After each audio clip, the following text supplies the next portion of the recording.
اپنے اندر کی دنیا کی طرف جھانکتا ہے تو وہاں اسے باہر سے بھی زیادہ تاریکیاں دکھائی دیتی ہیں۔ صفحہ 236۔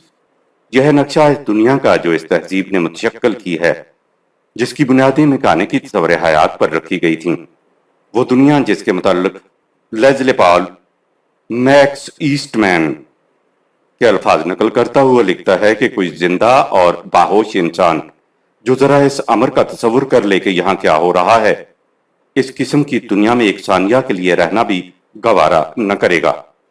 انہیلیشن آف مین، علوم سائنس اور انسان کی دنیا۔ خود علوم سائنس کے متعلق سر رچرڈ لیونگسٹون لکھتا ہے کہ ہم انسان کے لیے ذرائع بہم پہنچاتے ہیں، ان کا استعمال بھی سکھا دیتے ہیں، لیکن اسے اس مقصد کی بابت کچھ نہیں بتاتے جس کے حصول کا یہ ذریعہ ہے۔ Education for a world adrift, New York Times کے سائنس ایڈیٹر والڈمار کمفرڈ نے سن 1953 عیسوی میں ایک کتاب لکھی تھی جس کا عنوان ہے ایکسپلوریشن ان سائنس۔ وہ اس کتاب کے اخیر میں لکھتا ہے، انسان اس کرۂ ارض پر قریب 1 لاکھ سال سے آباد ہے، لیکن اس کے اخلاقی شعور کو بیدار ہوئے صرف 5000 سال کا عرصہ ہوا ہے۔ اگر نوع انسانی کا صحیح مطالعہ صرف انسان سے کیا جا سکتا ہے تو اس باب میں سائنس ہنوز اپنے دور جہالت میں ہے۔ وہ ایٹم کے متعلق تو بہت کچھ جانتی ہے، لیکن انسان کے متعلق جو کائنات کا سب سے زیادہ دلچسپ اور اہم موضوع ہے بہت کم جانتی ہے۔ سائنس کو ابھی بھی ایک نشاط ثانیہ کی ضرورت ہے۔ اس کی نبوت کے لیے شاید ابھی 100 سال درکار ہوں۔ جب ایسا ہوا تو پھر سائنس انسان کی صلاحیتوں اور کمزوریوں کی تحقیق کے لیے کم از کم اتنا وقت تو دے گی جتنا وقت یہ دوائیوں اور پلاسٹک کی تحقیق کے لیے صرف کرتی ہے۔ اب تک سائنس نے انسان کو صرف یہ بتایا ہے کہ وہ اپنے ماحول کو کس طرح مسخر کر سکتا ہے۔ اس نے ابھی انسان کو یہ بتانا ہے کہ وہ جو کچھ کرتا ہے ایسا کیوں کرتا ہے اور اس کے لیے تسخیر خواہش کس طرح ممکن ہے۔ اسی حقیقت کو جورڈ ان الفاظ میں بیان کرتا ہے۔ سائنس ہمیں یہ تو سکھا دیتی ہے کہ ذرائع پر کس طرح قدرت حاصل کی جا سکتی ہے، لیکن مقاصد کے متعلق وہ کچھ نہیں بتا سکتی، لہٰذا اس کا مقصد اس کے سوا اور کچھ نہیں رہتا کہ انسان اپنے ذاتی مقاصد کے حصول اور خواہشات کی تسکین کے پیچھے لگا رہے۔ ڈیکیڈنس، یہ ظاہر ہے کہ جب انسان کے سامنے کوئی متعین منزل اور مقصد نہ ہو تو ترقی کا لفظ بے معنی ہو جاتا ہے۔ جیسا کہ اے جی چیسٹرٹن نے کہا تھا، خود لفظ ترقی پروگریس اس حقیقت کا آئینہ ہے کہ اس کے لیے ایک سمت ڈائریکشن کا ہونا ضروری ہے۔ جو ہی ہم سمت کے متعلق متشکک ہو جائیں ہماری ترقی بھی مشکوک ہو جائے گی۔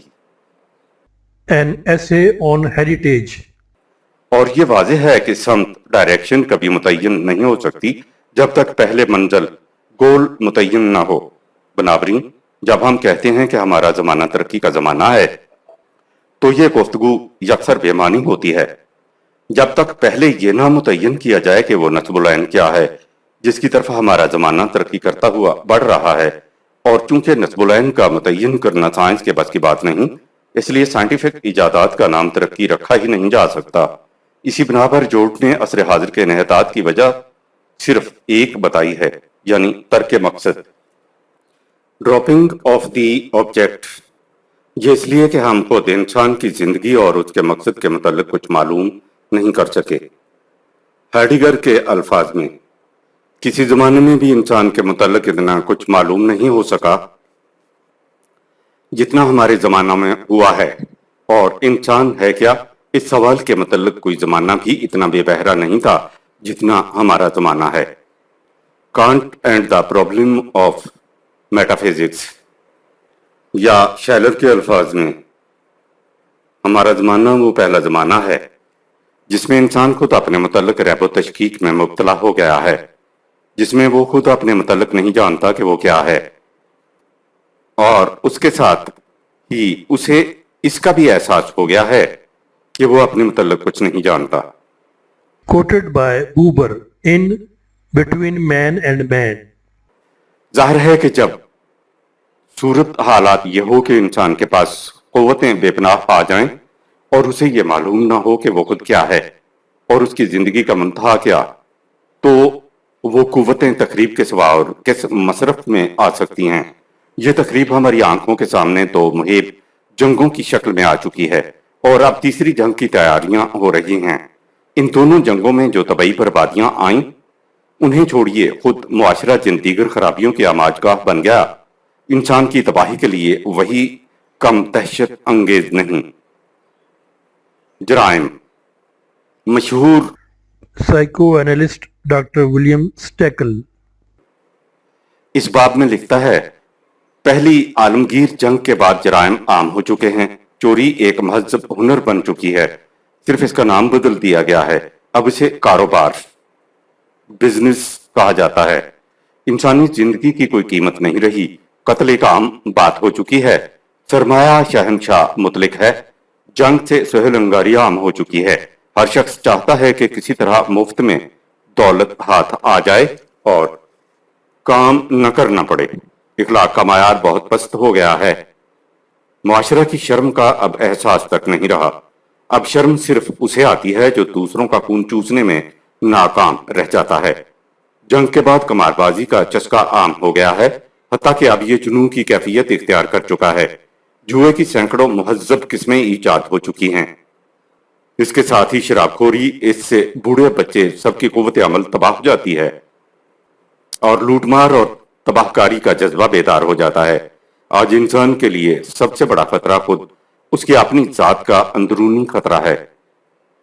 Peculiarities of behaviour Huxley. Aldous Huxley کہتا ہے کہ اس بات میں دور جاہلیت اور دور حاضر میں بس یہ فرق سمجھیے کہ ہم کھلے ہوئے تشدد کی دنیا سے فریبکاری کی دنیا کی طرف بڑھتے چلے جا رہے ہیں۔ And means. اس کا لازمی نتیجہ ایلینورس کے الفاظ میں عیاشی، عدم یقین، تکان اور توہم پرستی، دی انکوائٹ گریو جو جوڑ کے خیال میں قوموں کی تباہی کا بنیادی سبب ہوتے ہیں۔